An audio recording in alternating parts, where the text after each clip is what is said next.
What you're about to see is the aftermath of a death call in Lebanon, and it's just one example of Israel's digital occupation of Lebanon in this war, and it's more all-encompassing than you might even think, and could last well beyond any military conflict. This death call happened in April, and that man you see running out of the car, his name is Ahmed Abdul Abbas, and according to relatives, he had just gotten a call from the Israeli military telling him he was about to be killed and asking if he wanted to die alone or with the people in that car with him.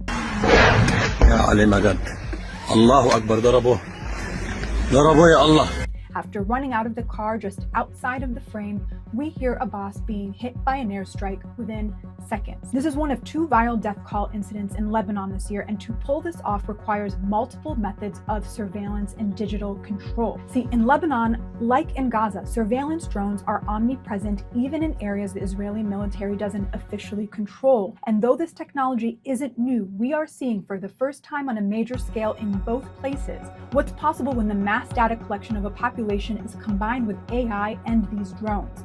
And the result can feel like a scene out of the movie Minority Report. Sometimes these drones just loom over people as they go about their day. This drone broadcast threats against an architect involved in rebuilding efforts in South Lebanon, threats that eventually drove him out of town.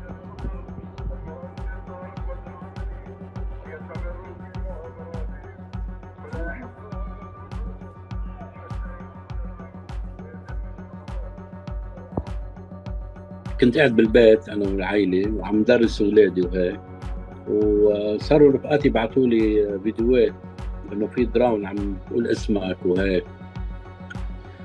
صاروا الجيران يهربوا من البناية يفزعوا يعني، فأولادي صاروا يهجموا على التليفون إنه بلكي ضربوا على التليفون، صاروا يبكوا يقولوا لي كب التليفون وهيك يعني.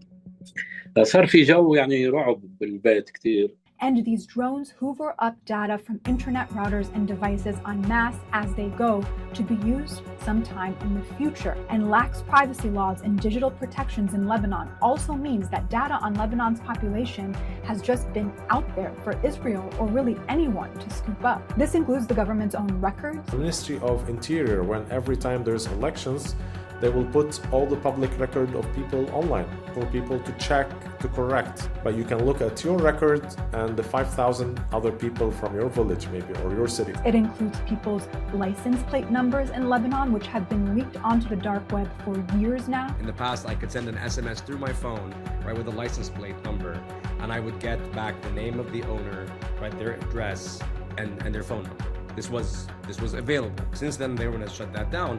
But you can bet that all that information has already been written by the Israelis. In the movie Minority Report, mass surveillance of the population was initially used to stop murders right before they happened, pre-crimes. But the big secret was that sometimes the system got it wrong. Nabih Bullis reported on the death call that targeted a 62-year-old man named Ahmed Turmus in February. Unlike Abbas, who was a member of Hezbollah according to his memorial page, though it is unclear whether he was involved in military activity at the time of his killing, Turmus was a civilian, too old to be a Hezbollah fighter, and a liaison for his town municipality. But he may have been caught in the military's kill chain simply by being associated with people who were in the group. Turmus was having tea with his family when he got the call. Relatives tried to get him to make a run for it. Maybe we should sort of, do this distraction, like play soccer outside and give you a disguise. And maybe we'll give you a abaya, your female dressing, so you can, escape. And he tells them there's no point. I mean, they know me. But Turmus concluded it was pointless. He knew he could be tracked down any number of ways now. So he decided to face his fate alone. And as he's walking out, his wife is walking in, and he basically completely ignores her because he doesn't want her to know what's happened. And he doesn't want her to try to stop him. So he just sort of walks to the car, backs up, starts moving, and the missiles come.